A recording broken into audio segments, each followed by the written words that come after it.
Hello friends, கலாஸ் ரெசிபியில் இன்னைக்கு கறி leaf pepper chicken பண்ண போகிறோம். இதில் மெயினாக பூண்டும் மிளகும் தான் அதிகமாக சேர்க்க போகிறோம். எப்படி டேஸ்ட்டாக பண்ணுறதுன்னு வீடியோவில் பார்க்கலாம் வாங்க.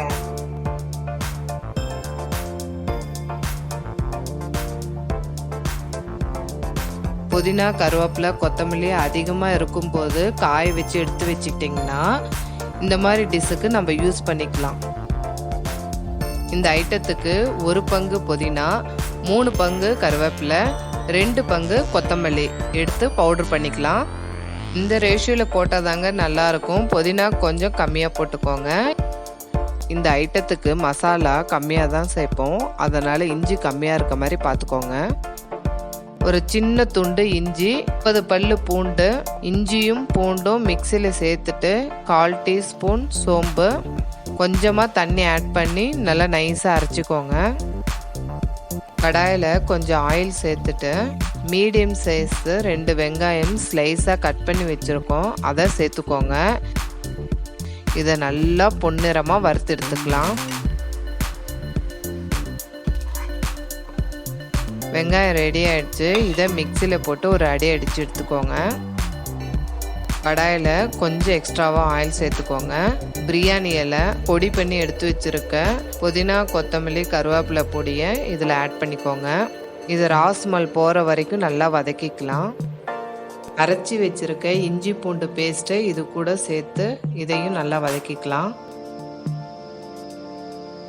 நல்லா வதங்கின உடனே 1/2 kg சிக்கன் க்ளீன் பண்ணி எடுத்து வச்சுருக்கோம், அதை இது கூட சேர்த்துக்கோங்க. இந்த மசாலாவோட நல்லா கலந்து விட்டுட்டு சின்ன குழிக்கரண்டியில் 2.5 குழிக்கரண்டி புளிக்காத தயிர் எடுத்துக்கோங்க. இதுக்கு புளிக்காத தயிர் தாங்க ரொம்ப நல்லாயிருக்கும். வதக்கி அரைச்ச வெங்காயத்தை இது கூட சேர்த்துக்கோங்க. தயிர் அதிகமாகவும் சேர்க்காதீங்க, நல்லா இருக்காது.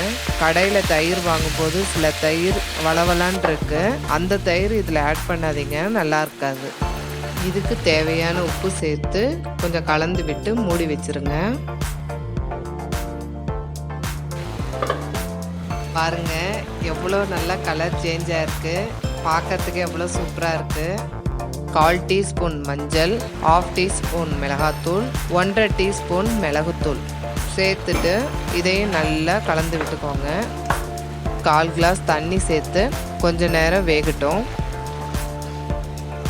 லாஸ்ட்டில் 1/4 டீஸ்பூன் கரம் மசாலா சேர்த்துட்டு ஸ்டவ் ஆஃப் பண்ணிவிடுங்க.